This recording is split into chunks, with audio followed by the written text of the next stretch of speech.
जी, अब हम अगले सेगमेंट में आते हैं। इसमें जो पहले मैंने आपको समझाया था कि फ़िक्रा बनाना कैसे है, वो स्ट्रक्चर हमने अच्छे तरीके से उसको समझ लिया है कि फ़िक्र की तरतीब कैसे होनी चाहिए।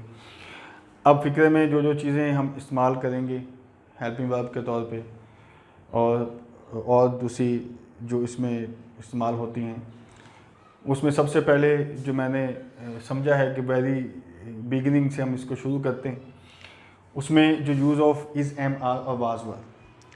अब ये उसी तरीके से है कि अगर हम कोई भी फ़िक्रा हेल्पिंग वर्ब के अलावा इस्तेमाल करना चाहते हैं तो उसमें फिर हम इन अल्फाजों को इसके सही मानों में इस्तेमाल करेंगे।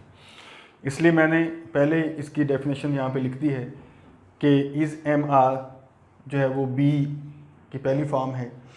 बी का मतलब है कि होना, ठीक है। अब ये जब हम फ़िक्र में इस्तेमाल करेंगे तो ये इसको हमने बी की जगह कुछ ना कुछ इज़, एम, आर या वाज वर हमें लगाना पड़ेगा। अब अगर फ़िक्रा ज़माने हाल में है तो उसमें हम इज़, एम, आर लगाएंगे, ठीक है जी। फाइल सब्जेक्ट ही शी इट जो है या सिंगुलर नाउन है उसके साथ हम इज़ लगा देंगे, आई के साथ एम और यू, और जो जमा हैं फाइल उसके साथ हम आर लगा देंगे। और दूसरा इसी का जो है वाज वर, ये बी की दूसरी हालत है। ये ज़माना माजी में अगर हमको फ़िक्रा लिखना चाहते हैं तो ये इस वाज वर इस्तेमाल होगा। इसमें वो जेम रखना है कि अगर सिंगुलर है उसके साथ वाज इस्तेमाल हो जाएगा, अगर यू और जमा है तो उसके साथ वर इस्तेमाल हो जाएगा। अब ये किन फ़िक्रों में इस्तेमाल होंगे, ये मैंने प्रीडिकेट लिखा हुआ है। इसके माने होते हैं कोई ना कोई मालूमात देना या किसी चीज़ के बारे में बताना, और ये अमूमन उन फ़िक्रों में इस्तेमाल होंगे जहाँ पे जो फ़ाइल है वो हमें किसी न किसी चीज़ के बारे में मालूमात दे रहा है। अब हम कहाँ पे इस्तेमाल करेंगे, क्योंकि इमदादी फ़ेल के अलावा भी ये अपने असली फ़ेल के तौर पे इस्तेमाल होते हैं, तो उन फ़िक्रों में हम इसको असली तौर पे यहाँ पे है या हैं या था या थी या थे का लफ्ज़ आएगा, ठीक है जी, इमदादी फ़ेल के अलावा, वो हम इसको वहाँ पे इस्तेमाल करेंगे। अब एग्ज़ाम्पल मैंने पहले लिखी हुई है कि वो मेरा रिश्तेदार है। अब इसमें वही तरतीब दोबारा ज़हन में रखनी है कि सबसे पहले हमने यहाँ पे सब्जेक्ट लिख लेना है और आखिर में जो है वहाँ पे आ जाएगा वर्ब और दरमियान में प्रीडिकेट, ठीक है जी। अब इसको इसी तरतीब से लिखना है। आप इसको शॉर्टकट भी समझ सकते हैं, जैसे पहले बताया था आपको, इसको आप 1 नंबर दे दें, इसको 2 नंबर दे दें और इसको 3 नंबर दे दें। अब यहाँ पे आप लिखेंगे ही, उसके बाद आएगा इसका इज़, मेरा रिश्तेदार है, माई रिलेटिव।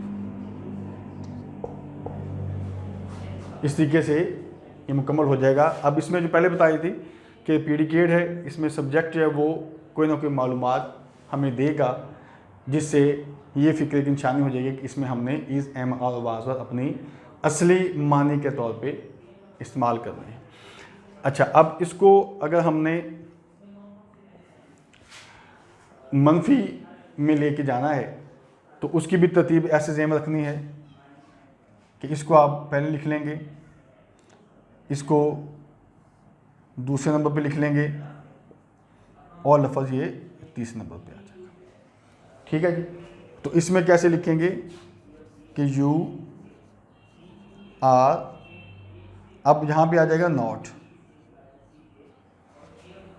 तो ट्रांसलेट करेंगे तो आसानी से आप समझ सकते हैं, यू आर नॉट, तुम नहीं हो। तो उससे आगे आप इसको खुद ब खुद समझ सकते हैं कि इससे आगे फ़िक्रा क्या आएगा। इसके लिए कोई ज़्यादा कोई ज़हीन होने की ज़रूरत नहीं है, प्रैक्टिस है, कोई भी आसानी से इसको समझ सकते हैं। और अमूमन मैं यही कहता हूँ अपने स्टूडेंट्स को भी, इसको समझा रहा हूँ कि जब आप सब्जेक्ट के साथ वर्ब लगाएंगे तो आगे जो फ़िक्रा है वो आपके सामने बिल्कुल ओपन हो जाएगा। आपने सिर्फ उसका एक बामानी तरीके से उसको आपस में जोड़ना है, उसका लिंक करना है, तो क्या आ जाएगा, ट्रस्ट वर्दी। तो इसमें हम देखेंगे कि अगर हमने इसका मनफी बनाना है तो हम सब्जेक्ट के बाद वो वर्ब लगा देंगे और उसके बाद फिर हम इसको नॉट जो है वो यहाँ पे इस्तेमाल कर देंगे।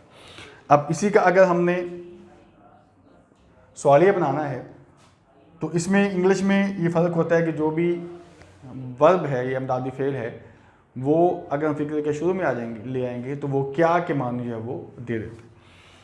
अब इसको हम इस फ़िक्रे में शुरू में ले आते हैं, उसके बाद फिर हम ये सब्जेक्ट लिख देंगे,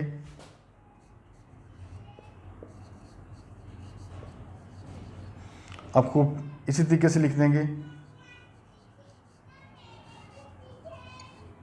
और आखिर में सवालिया निशान इसके आगे।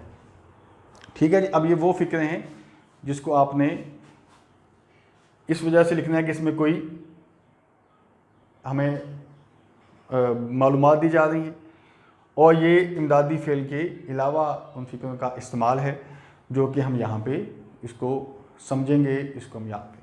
अब इसको प्रैक्टिस करनी है आपने बार बार, इन फ़िक्रों को समझना है और जितनी आप प्रैक्टिस करेंगे, जितनी आप इसको लिखेंगे, उतना आप इसको समझेंगे। और ये फिर वही बात जो बार बार कह रहा हूँ कि मोटिवेशन है कि आपने इसको करना क्यों है, उसको आपने समझ लेना है कि मुझे क्यों करनी चाहिए। सेकेंडली ये मेरे फ़ायदे भी आएगा, पढ़ना है या लिखना है तो ये मेरे लिए बड़ी आसानी हो जाएगी। तालिब इल्म के अलावा जो आम लोग हैं वो भी इस चीज़ को समझ सकते हैं, कोई भी चीज़ लिखनी है, कोई चीज़ समझनी है, बतानी है, उसमें ये चीज़ें बड़ी काम आएंगी। और इसको डेली आपने थोड़ा इसको प्रैक्टिस करते जाना है। कुछ ना कुछ सेंटेंस रीडिंग के हिसाब से वो आपने करते जाना है, कुछ ना कुछ राइटिंग के हिसाब से वो करते जाना है। वालिदैन के लिए भी ये है कि अपनी निगरानी में अपने जो बच्चे हैं उनको वो बाकायदा तौर पर प्रैक्टिस करवाएं कि वो इसको रीडिंग अगर करनी है तो बच्चा खुद पढ़े, वालिदैन उसको तस्हीह करें, और अगर राइटिंग का है तो वो खुद लिखें ताकि उनकी समझ में ये चीज़ आ जाए। और अगर वो सब्जेक्ट वर्ब में कहीं फंस रहे हैं तो फिर ये तरतीब उनको ये समझा दें कि पहले नंबर पे ये आएगा, दूसरे नंबर पे ये फ़िक्र आना है और तीसरे नंबर पे फ़िक्र का ये हिस्सा आना है।